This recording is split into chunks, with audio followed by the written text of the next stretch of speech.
Hello everyone, good morning to all of you and welcome to online study point. दोस्तों, आज है 4 जुलाई और आज की इस वीडियो में हम 4 जुलाई से रिलेटेड करंट अफेयर के सभी इंपॉर्टेंट क्वेश्चन को कवर करने वाले हैं, इसलिए वीडियो को लास्ट तक देखिएगा। यदि आप लोगों को इस वीडियो की पीडीएफ चाहिए तो आप हमारा टेलीग्राम चैनल भी ज्वाइन कर सकते हैं, जिसकी लिंक डिस्क्रिप्शन बॉक्स में दी हुई है। और यदि आप चैनल पर नए हैं तो चैनल को सब्सक्राइब कर लीजिए, साथ ही बेल आइकन दबाना बिल्कुल मत भूलिएगा, ताकि आप लोगों को हमारे किसी भी नए वीडियो की नोटिफिकेशन सबसे पहले मिल सके। और आज का ये करंट अफेयर वीडियो स्टार्ट करने से पहले मैं आप लोगों से एक चीज़ क्लियर करना चाहती हूँ कि कल जो मैंने क्वेश्चन नंबर 4 में पढ़ाया था कि हाल ही में विजडन ने भारत का मोस्ट वैल्यूएबल प्लेयर ये किसे चुना है, तो देखिए इसका राइट आंसर था रविंद्र जडेजा। इसका आंसर तो मैंने सही बताया था, लेकिन एक चीज़ इसमें आप क्लियर कर लीजिए कि रविंद्र जडेजा ये तो भारत में है टॉप पर, यानी कि भारत की तरफ से मोस्ट वैल्यूएबल प्लेयर चुने गए हैं। और ओवरऑल यानी कि पूरे वर्ल्ड में ये हैं दूसरे स्थान पर। पहले स्थान पर है मुथैया मुरलीधरन, जो कि हैं श्रीलंका से, तो इसे आप करेक्ट कर लीजिएगा। स्टार्ट करते हैं हमारा पहला क्वेश्चन। हाल ही में विश्व खेल पत्रकार दिवस ये कब मनाया गया है, यानी कि वर्ल्ड स्पोर्ट्स जर्नलिस्ट डे। तो ये भी हाल ही में मनाया गया है 2 जुलाई को। और ये दिवस क्यों मनाया जाता है, तो देखिए जो खेल पत्रकार हैं यानी कि जो स्पोर्ट्स जर्नलिस्ट होते हैं, उनके काम की सराहना करने के लिए और उन्हें मोटिवेट करने के लिए ये दिवस मनाया जाता है। और किसके द्वारा मनाया जाता है, तो AIPS यानी कि इंटरनेशनल स्पोर्ट्स प्रेस एसोसिएशन, इसी के द्वारा ये दिवस मनाया जाता है। AIPS का हेडक्वार्टर स्थित है लॉजेन, स्विट्जरलैंड में, और इसके अध्यक्ष हैं गियानी मेरलो। और इसी के द्वारा 2 जुलाई को मनाया जाता है वर्ल्ड स्पोर्ट्स जर्नलिस्ट डे। यदि हम बाकी ऑप्शन को डिस्कस करें तो 29 जून को क्या मनाया गया है, नेशनल स्टैटिस्टिक्स डे यानी कि राष्ट्रीय सांख्यिकी दिवस, जबकि अंतर्राष्ट्रीय सांख्यिकी दिवस ये मनाया जाता है 20 अक्टूबर को। और 30 जून को क्या मनाया गया है, तो 30 जून को मनाया गया है विश्व संसदीय दिवस यानी कि वर्ल्ड पार्लियामेंट्री डे, और अंतर्राष्ट्रीय क्षुद्र ग्रह दिवस यानी कि इंटरनेशनल एस्टेरॉयड डे, ये भी मनाया गया है 30 जून को ही। अच्छा, 1 जुलाई को क्या मनाया गया है, तो 1 जुलाई को मनाया गया है national doctors day, national chartered accountant day और नेशनल पोस्टल वर्कर डे यानी कि राष्ट्रीय डाक कर्मचारी दिवस, ये भी मनाया गया है 1 जुलाई को ही, तो ये भी आप याद रखेंगे। नेक्स्ट है, हाल ही में CAV पट्टाभीराम द्वारा लिखी गई किताब जिसका नाम है future of higher education 9 mega trends, ये किसके द्वारा लॉन्च की गई है, तो देखिए किताब का नाम है फ्यूचर ऑफ हायर एजुकेशन। इसके राइटर हैं CAV पट्टाभीराम, लेकिन इस किताब को लॉन्च किया गया है M वेंकैया नायडू जी के द्वारा। M वेंकैया नायडू जी जो कि प्रेजेंट टाइम में हमारे वाइस प्रेसिडेंट हैं यानी कि उपराष्ट्रपति हैं। और यदि आप करंट से रिलेट करेंगे तो देखिए जो M वेंकैया नायडू जी हैं, इन्हें कुछ समय पहले ही कोमोरोस के highest civilian honour order of green crescent से भी सम्मानित किया जा चुका है, और इन्हीं के द्वारा इस किताब को लॉन्च किया गया है। एक और चीज़ आप कनेक्ट कर सकते हैं, अभी कुछ समय पहले ही जब M वेंकैया नायडू जी का कार्यकाल का 2 साल पूरा हुआ था, तो 2 साल पूरे होने पर इनके द्वारा एक किताब लिखी गई थी। किताब का नाम है लिसनिंग, लर्निंग एंड लीडिंग, लेकिन इस किताब को लॉन्च किया गया था गृह मंत्री अमित शाह जी के द्वारा। तो यहाँ से आप लोगों को 2 किताबें याद हो गई और उसके राइटर याद हो गए। अब देखिए, यदि हम बाकी के 2 ऑप्शन को डिस्कस करें तो कुछ समय पहले ही जो भारत के प्राइम मिनिस्टर है नरेंद्र मोदी जी, इनके द्वारा भी एक किताब लॉन्च की गई थी। किताब का नाम है ब्रिजिटल नेशन। लॉन्च तो की थी नरेंद्र मोदी जी ने, लेकिन इस किताब को लिखा गया है N चंद्रशेखरन और सुश्री रूपा पुरुषोत्तम जी के द्वारा, और लॉन्च किया था नरेंद्र मोदी जी ने। और नरेंद्र मोदी जी के ही जीवन पर बेस्ड एक किताब है, किताब का नाम है कर्म योद्धा ग्रंथ, और इस किताब को लॉन्च किया है अमित शाह जी ने। बुक की बात हम कर ही रहे हैं तो एग्जाम वॉरियर किताब ये भी लिखी गई है नरेंद्र मोदी जी के द्वारा, और अभी हाल ही में इस एग्जाम वॉरियर किताब का जो ब्रेल एडिशन है ये लॉन्च किया था थावर चंद गहलोत ने। अब यदि हम लास्ट ऑप्शन डिस्कस करें तो प्रेजेंट टाइम में जो हमारे पर्यावरण मंत्री है प्रकाश जावड़ेकर जी, इनके द्वारा भी एक किताब लॉन्च की गई है। किताब का नाम है इंडिया 2020 यानी कि भारत 2020, और इस किताब का हिंदी और इंग्लिश वर्जन दोनों ही लॉन्च किया है प्रकाश जावड़ेकर जी ने। तो ये सारी किताब और इनसे रिलेटेड ऑथर भी आप याद रखेंगे। नेक्स्ट है, हाल ही में 2020 ग्रेट इमिग्रेंट से किसे सम्मानित किया गया है, तो ये भी हाल ही में सम्मानित किए गए हैं सिद्धार्थ मुखर्जी और प्रोफेसर राज चेट्टी यानी कि बोथ A&B। सबसे पहले यदि हम बात करें सिद्धार्थ मुखर्जी की, तो देखिए ये एक भारतीय अमेरिकी पुलित्जर पुरस्कार विजेता लेखक हैं, साथ ही ये एक फिजिशियन हैं। प्रोफेसर राज चेट्टी ये कौन है? तो ये हार्वर्ड यूनिवर्सिटी में अर्थशास्त्र के प्रोफेसर हैं और इन दोनों को ही 2020 ग्रेट एमिग्रेंट से सम्मानित किया गया है। और क्यों सम्मानित किया गया है? तो कोविड-19 महामारी को रोकने के लिए इन्होंने जो योगदान दिया है, इनके प्रयासों के लिए इन्हें सम्मानित किया गया है। देखिए, यहाँ से आप एक चीज़ कनेक्ट कर सकते हैं। कुछ समय पहले ही मैंने आप लोग बताया था, जो के सैलजा हैं, जो कि केरल की हेल्थ मिनिस्टर हैं, तो कोविड-19 महामारी को रोकने के लिए इन्होंने जो प्रयास किया है, इनके योगदान के लिए इन्हें यूनाइटेड नेशन के द्वारा सम्मानित किया गया है। और अब इसी कोविड-19 महामारी को रोकने के लिए, इनके प्रयासों के लिए सिद्धार्थ मुखर्जी और प्रोफेसर राज चेट्टी, इन्हें सम्मानित किया गया है 2020 ग्रेट एमिग्रेंट से। तो ये भी आप याद रखेंगे। नेक्स्ट है, हाल ही में आईओबी के एमडी और सीईओ पद से कौन रिटायर हो गए हैं?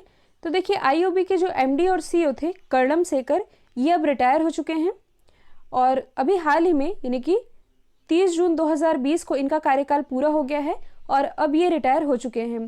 देखिए, 1 अप्रैल 2019 को ही जब देना बैंक और विजया बैंक का विलय हुआ था, तब ये आईओबी यानी कि इंडियन ओवरसीज बैंक के सीईओ के रूप में शामिल हुए थे।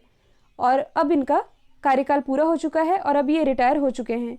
यदि हम बात करें इंडियन ओवरसीज बैंक की, तो इसकी स्थापना हुई थी 10 फरवरी 1937 में और हेडक्वार्टर कहाँ स्थित है? चेन्नई, तमिलनाडु में। और मैंने आप लोग बताया भी था कि इसी चेन्नई में हेडक्वार्टर स्थित है टीवीएस का भी। अब देखिए, यहाँ पर हम रिटायरमेंट की बात कर ही रहे हैं, तो कल मैंने आप लोग बताया था कि हाल ही में जो संजीव सिंह है, ये अभी तक आईओसी यानी कि इंडियन ऑयल कॉरपोरेशन के चेयरमैन थे और अब इनका स्थान ले लिया है श्रीकांत माधव वैद्य ने। शशांक मनोहर, इन्होंने भी हाल ही में आईसीसी के चेयरमैन पद से इस्तीफा दे दिया है। और आईसीसी के जो उपाध्यक्ष है इमरान ख्वाजा, ये अब आईसीसी के अध्यक्ष का पदभार संभालेंगे जब तक कि आईसीसी के नए अध्यक्ष नहीं बन जाते। और अभी हाल ही में जो न्यूजीलैंड के हेल्थ मिनिस्टर हैं, यानी कि जो न्यूजीलैंड के स्वास्थ्य मंत्री हैं डेविड क्लार्क, इन्होंने भी इस्तीफा दे दिया है। नेक्स्ट है, हाल ही में किस देश ने एपेक समिट 2021 को रद्द करने का ऐलान किया है? तो देखिए, ये ऐलान अभी हाल ही में किया गया है न्यूजीलैंड के द्वारा। ये जो समिट है एपेक 2021, ये आयोजित किया जाना था न्यूजीलैंड के ऑकलैंड में और इसे अब रद्द किया गया है। और क्यों किया गया है? तो कोविड-19 के बढ़ते संक्रमण के कारण इसे रद्द करने का फैसला किया है न्यूजीलैंड ने। देखिए, यहाँ पर बात की जा रही है एपेक समिट 2021 की, जो कि अगले साल होना था, लेकिन इस बार का जो एपेक समिट है 2020 का, ये वर्चुअली आयोजित किया जा रहा है मलेशिया में और अगले साल का रद्द कर दिया गया है। देखिए, यहाँ से इम्पॉर्टेंट है एपेक। एपेक की फुल फॉर्म क्या बनती है? तो इसकी फुल फॉर्म बनती है एशिया पैसिफिक इकोनॉमिक कॉरपोरेशन। इसकी स्थापना हुई थी 1989 में और हेडक्वार्टर कहाँ स्थित है? सिंगापुर में। यदि हम बात करें न्यूजीलैंड की, तो कैपिटल क्या है? वेलिंगटन, करेंसी है डॉलर और प्राइम मिनिस्टर हैं जेसिका अर्डन। तो आप मैप में देख सकते हैं न्यूजीलैंड की लोकेशन, ये है न्यूजीलैंड, ये है ऑस्ट्रेलिया महाद्वीप। और यहाँ पर आप जो छोटे छोटे द्वीप देख रहे हैं, ये सभी संयुक्त रूप से कहलाते हैं ऑसिनेशिया। न्यूजीलैंड जो है, इसे दक्षिण का ब्रिटेन भी कहा जाता है। न्यूजीलैंड का जो ऊपरी हिस्सा है और जो नीचे वाला हिस्सा है, इन दोनों के ही बीच में एक स्ट्रेट है जिसका नाम है कुक स्ट्रेट। यहीं पर यदि आप देखेंगे ऑस्ट्रेलिया महाद्वीप, इसके नीचे में स्थित है तस्मानिया। जैसे कि भारत के नीचे में स्थित है श्रीलंका, वैसे ही ऑस्ट्रेलिया के नीचे में स्थित है तस्मानिया और इन दोनों के बीच में जो स्ट्रेट है, इसका नाम है बॉस स्ट्रेट। तो यहाँ से आप 2 स्ट्रेट याद रखेंगे, बॉस, दूसरा कुक। नेक्स्ट है, हाल ही में किस बैंक ने किसानों के लिए ई किसान धन एप्लीकेशन लॉन्च किया है? तो ये भी हाल ही में लॉन्च किया गया है HDFC बैंक के द्वारा। देखिए, ये जो एप्लीकेशन है, इस एप्लीकेशन के थ्रू जो किसान हैं यानी कि जो फार्मर्स है, ये बैंकिंग और कृषि दोनों की ही सुविधा एक सिंगल एप्लीकेशन से पा सकेंगे। और इस एप्लीकेशन से किसानों को ये पता चल सकेगा कि मार्केट में किस अनाज का क्या भाव चल रहा है, बीजों की जो नई किस्में आ रही हैं मार्केट में, उसकी जानकारी मिलेगी। साथ ही मौसम की भविष्यवाणी, ये सभी इस ऐप के थ्रू मिल सकेगी। और इसे ही लॉन्च किया है HDFC बैंक ने। HDFC बैंक की फुल फॉर्म क्या बनती है? Housing development and finance corporation. इसकी स्थापना हुई थी 1994 में। हेडक्वार्टर स्थित है मुंबई, महाराष्ट्र में। MD कौन है? तो ये है आदित्य पुरी। अच्छा, HDFC बैंक की टैगलाइन क्या है? तो ये है वी अंडरस्टैंड योर वर्ल्ड। यदि आप करंट से रिलेट करेंगे तो कोविड-19 के कारण अभी हाल ही में HDFC बैंक के द्वारा एक सॉन्ग लॉन्च किया गया था। सॉन्ग का नाम है हैशटैग हम हार नहीं मानेंगे। तो ये भी आप याद रखेंगे। अब यदि हम बाकी के ऑप्शन को डिस्कस करें तो देखिए अभी हाल ही में जो ICICI बैंक है इसने व्यापारियों के लिए ईजी पे मोबाइल एप्लीकेशन लॉन्च किया था। यदि हम बात करें कर्नाटक बैंक लिमिटेड की तो अभी हाल ही में इसके द्वारा KBL माइक्रो मित्र लॉन्च किया गया है। कोटक महिंद्रा बैंक तो देखिए अभी हाल ही में KYC यानी कि नो योर कस्टमर की सर्विस प्रोवाइड कराने वाला, यानी कि इस सर्विस की नो योर कस्टमर सर्विस को ऑनलाइन प्रोवाइड कराने वाला ये भारत का पहला बैंक बना है। तो ये भी आप याद रखेंगे। नेक्स्ट है हाल ही में पाक सेना में पहली महिला लेफ्टिनेंट जनरल के रूप में किसे नियुक्त किया गया है। देखिए यहाँ पर पहला वर्ड जुड़ा है इसलिए क्वेश्चन इंपॉर्टेंट है, और ये भी हाल ही में शामिल की गई हैं निगाह जौहर। और इसके साथ ही ये LG यानी कि लेफ्टिनेंट जनरल के रूप में प्रमोशन पाने वाली भी पहली महिला अधिकारी बन गई हैं। ये बिलोंग करती है पाकिस्तान से। तो पाकिस्तान की राजधानी क्या है? इस्लामाबाद। और यदि आप लोगों को याद होगा तो मैंने आप लोग बताया था कि इसी इस्लामाबाद में श्री कृष्ण मंदिर के नाम से पहला हिंदू बनाए जाने की मंजूरी दी गई है। यहाँ के राष्ट्रपति कौन है? तो ये हैं आरिफ अलवी। प्राइम मिनिस्टर है इमरान खान। कुछ समय पहले ही जो पाकिस्तान है इसने शुगर केन जूस को यानी कि गन्ने के रस को नेशनल ड्रिंक डिक्लेयर किया था। अब यदि हम बाकी के ऑप्शन को डिस्कस करें तो कुछ समय पहले ही जो आरोही पंडित हैं जो कि भारत की है, ये अटलांटिक सागर पार करने वाली पहली महिला कैप्टन बनी है। यदि हम बात करें पोंग डोमिंग की तो जो पोंग डोमिन है ये भारतीय सेना की पहली महिला लेफ्टिनेंट गवर्नर बनी है जो कि बिलोंग करती है अरुणाचल प्रदेश से। यदि हम बात करें क्लेयर कोनोर की तो इनके बारे में मैंने आप लोग बताया भी था।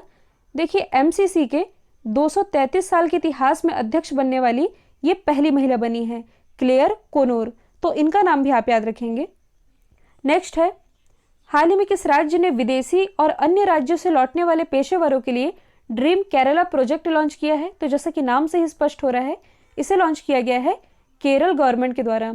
तो हाल ही में जो केरल गवर्नमेंट है इसने कोविड-19 महामारी के कारण वे लोग जो कि अपनी नौकरी खो चुके हैं, तो अपनी नौकरी खोने के बाद जो लोग विदेशों से और अन्य राज्यों से लौट रहे हैं उनकी कैपेबिलिटी का लाभ उठाने के लिए इस प्रोजेक्ट को लॉन्च किया है। तो आप मैप पे देख सकते हैं केरल की लोकेशन, ये बॉर्डर शेयर कर रहा है तमिलनाडु के साथ और कर्नाटक के साथ। केरल की राजधानी क्या है? तिरुअनंतपुरम। और तिरुअनंतपुरम में ही भारत का पहला स्पेस टेक पार्क खोला गया है। जो भारत की पहली नेत्रहीन महिला IAS है इनका नाम है प्रांजल पाटिल। इनकी नियुक्ति अभी हाल ही में की गई है केरल के तिरुअनंतपुरम में ही। मुख्यमंत्री कौन है? तो ये हैं पिनरई विजयन। गवर्नर है आरिफ मोहम्मद खान। देखिए यदि आप करंट से रिलेट करेंगे तो मैंने आप लोग बताया भी था कि गरीबी रेखा से नीचे रहने वालों के लिए फ्री इंटरनेट की सुविधा प्रदान करने वाला भारत का पहला राज्य ये केरल ही बना है। ये मोस्ट इंपॉर्टेंट फैक्ट है जो कि आप लोगों को याद रखना है। साथ ही silent valley national park, Eravikulam national park और पेरियार नेशनल पार्क ये सभी स्थित है केरल में ही। नेक्स्ट है हाल ही में किस मंत्रालय ने पतंजलि की कोरोनिल दवा की बिक्री पर लगे बैन को हटा लिया है? तो देखिए ये बैन अभी हाल ही में हटाया गया है आयुष मंत्रालय के द्वारा। तो अकॉर्डिंग टू आयुष मंत्रालय जो कोरोनिल दवा है पतंजलि की उसे as a immunity booster use किया जा सकता है, यानी कि इम्यूनिटी बढ़ाने की दवा के रूप में केवल इस दवाई का यूज किया जा सकता है जिसका नाम है कोरोनिल दवा। बैन हटाया गया है आयुष मंत्रालय के द्वारा, तो इसके बारे में जान लीजिए। इसकी फुल फॉर्म बनती है आयुर्वेदा, योगा एंड नेचुरोपैथी, यूनानी, सिद्ध एंड होम्योपैथी। अच्छा, प्रेजेंट टाइम में हमारे आयुष मंत्री हैं कौन? तो ये हैं श्रीपद यस्सो नायक। और श्रीपद यस्सो नायक इनकी कॉन्स्टिट्यूंसी क्या है? नॉर्थ गोवा। और 2 दिन पहले मैंने आप लोग बताया था जो श्रीपद यस्सो नायक है इन्हीं के द्वारा रक्षा कॉन्क्लेव 2020 गुजरात ये लॉन्च किया गया है। तो ये भी आप याद रखेंगे। नेक्स्ट है हाल ही में जानी मानी कोरियोग्राफर का निधन हो गया है, इनका नाम क्या था?